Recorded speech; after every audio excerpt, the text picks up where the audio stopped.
আসসালামু আলাইকুম। আজ 17ই আগস্ট 2026 সোমবার। শুরু করছি চেঞ্জ টিভি প্রতিদিনের গল্প অনুষ্ঠান।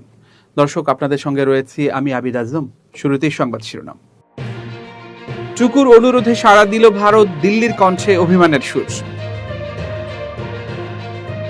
এবার মানবতাবিরোধী অপরাধের মামলায় 3 সাংবাদিক। বিজয়ী হয়েছে ইরান, জানালেন স্পিকার বাঘের গালিবাফ। এবার বিস্তারিত। ভারতের গণমাধ্যম দ্য ওয়ালে সাম্প্রতিক সময়ে বাংলাদেশকে ভারতের করা ডিজেল সহযোগিতা নিয়ে একটি প্রতিবেদন প্রকাশিত হয়েছে। প্রতিবেদনে বলা হয়েছে, বাংলাদেশে গ্যাস ও বিদ্যুতের সংকট অতীতের সব রেকর্ড ছাপিয়ে গিয়েছে। পরিস্থিতি সামাল দিতে মন্ত্রী থেকে সরকারি কর্মকর্তা সকলেই ব্যর্থ হয়েছেন। অদূর ভবিষ্যতে সংকট নিরসনের কোনো সম্ভাবনা নেই বলে জানিয়ে দিয়েছেন একাধিক মন্ত্রী ও কর্মকর্তা।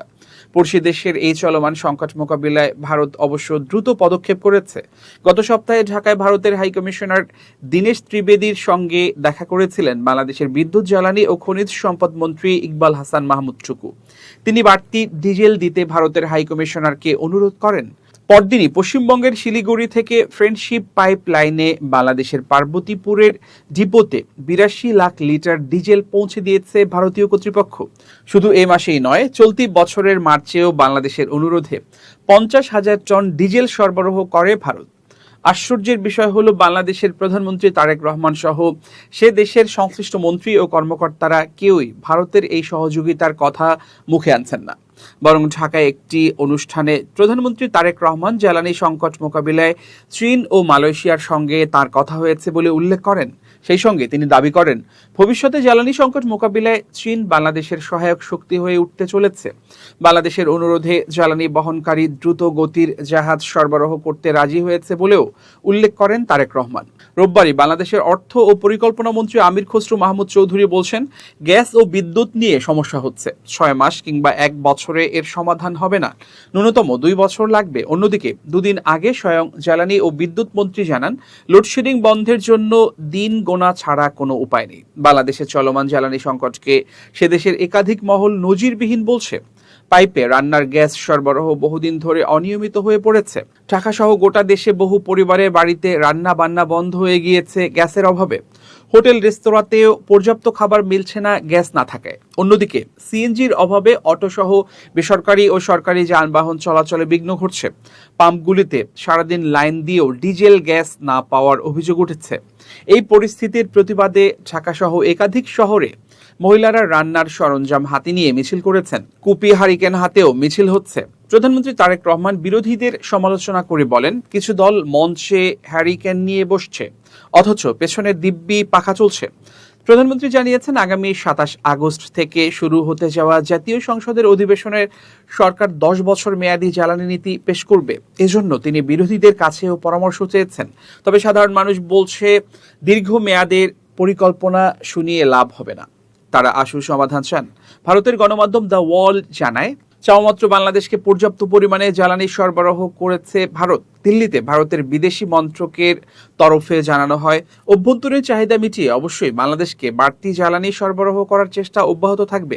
কিন্তু সংকটে চীন ও মালয়েশিয়ার সহযোগিতার কথাই বলছেন প্রধানমন্ত্রী তারেক রহমান। ভারতের সহযোগিতার নাম গন্ধ নেই তার ভাষণে। তবে বিশ্লেষকরা বলছেন, বাংলাদেশের সঙ্গে সম্পর্ক খারাপ করায় এবং হাসিনাকে আশ্রয় দেয় বেকায়দায় আছে ভারত। ফলে দ্রুত সম্পর্ক উন্নয়ন করতেই ডিজেল সহায়তার হাত বাড়িয়ে দিয়েছে দিল্লি। বাংলাদেশের প্রধানমন্ত্রী তারেক রহমানের ভারত সফর দ্রুত হওয়া উচিত বলে মন্তব্য করেছেন বাংলাদেশে নিযুক্ত ভারতের হাইকমিশনার দীনেশ ত্রিবেদী। ঢাকার বারিধারায় আয়ারল্যান্ডের অনারারি কনসাল মাসুদ জামিল খান ও তার স্ত্রী কেট জারো খানের আয়োজিত এক নৈশভোজে দেয়া বক্তব্যে এ মন্তব্য করেন তিনি। দীনেশ ত্রিবেদী বলেন, বাংলাদেশের প্রধানমন্ত্রী তারেক রহমানের ভারত সফর খুব শিগগিরই হওয়া উচিত। শীর্ষ পর্যায়ের বৈঠক ও আলোচনার মাধ্যমেই যে কোনো সমস্যার সমাধান সম্ভব। বৈঠকের মাধ্যমেই সমস্যার সমাধান করা যায়। হাইকমিশনার বলেন, আমি খুবই আশাবাদী।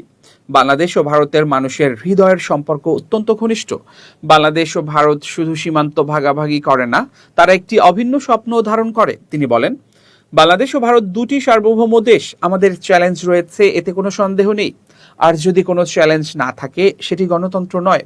গণতন্ত্র যতই বিশৃঙ্খল মনে হোক না কেন, সেটির মধ্যেই আলোচনা ও সমাধানের পথ রয়েছে।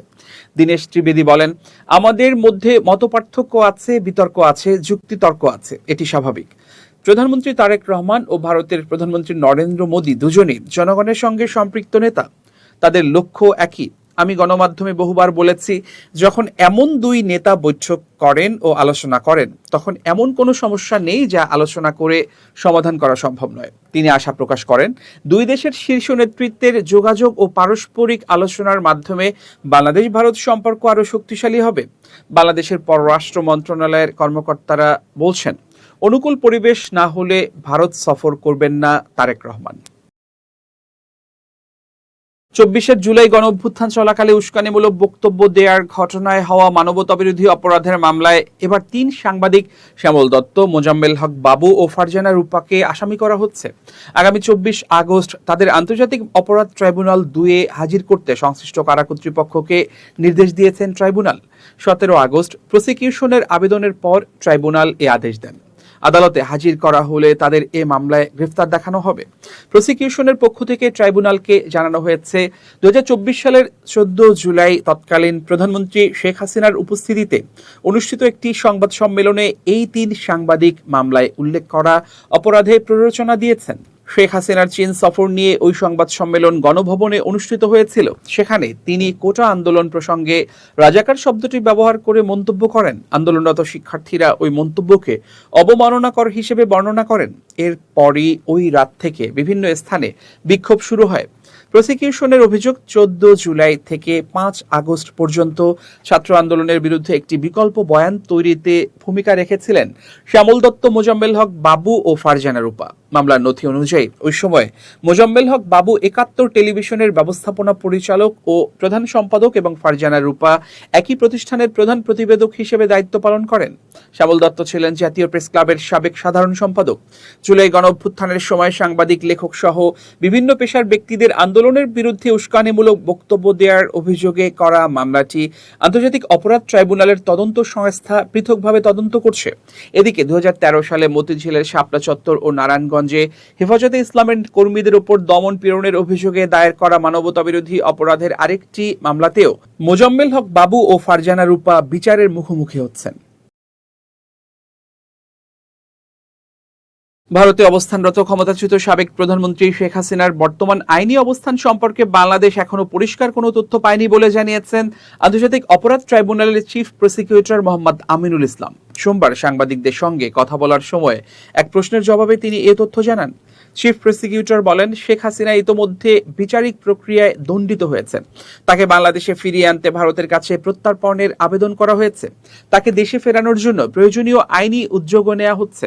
সম্প্রতি ভারতের একটি সংবাদ মাধ্যমে শেখ হাসিনাকে ফেরত পাঠানোর ক্ষেত্রে আদালতের অনুমতি প্রয়োজন হতে পারে বলে প্রতিবেদন প্রকাশিত হয়। এ বিষয়ে আমিনুল ইসলাম বলেন, ওই প্রতিবেদনে শেখ হাসিনা ভারতের রাজনৈতিক আশ্রয় পেয়েছেন কিনা কিংবা তিনি অন্য কোনো স্ট্যাটাসে রয়েছেন কিনা তা স্পষ্ট করা হয়নি। তাই শুধু ওই খবরের ওপর ভিত্তি করে কোনো সিদ্ধান্তে পৌঁছানো ঠিক হবে না। তিনি আরো বলেন, শেখ হাসিনা বর্তমানে ভারতে কি ধরনের মর্যাদা বা আইনি অবস্থানে রয়েছেন সেটি বাংলাদেশ এখনো নিশ্চিতভাবে জানে না। এ কারণে ভারতীয় আদালতের অনুমতির বিষয়টি প্রতিবেদনে ঠিক কি অর্থে বলা হয়েছে সেটিও বাংলাদেশের কাছে স্পষ্ট নয়। এ সময় সাংবাদিকরা ভারতের মেঘালয়ে সালাউদ্দিন আহমেদের অবস্থানের ঘটনা তুলে ধরে জানতে চান, তার সঙ্গে শেখ হাসিনার বিষয়টির কোনো আইনি যোগসূত্র আছে কিনা। জবাবে চিফ প্রসিকিউটর বলেন, দুটি ঘটনা সম্পূর্ণ আলাদা এবং একটির সঙ্গে অন্যটির কোনো সম্পর্ক নেই। সালাউদ্দিন আহমেদের বিষয়ে তিনি বলেন, 2015 সালে তাকে বাংলাদেশ থেকে অপহরণ করে ভারতে নিয়ে যাওয়া হয়েছিল।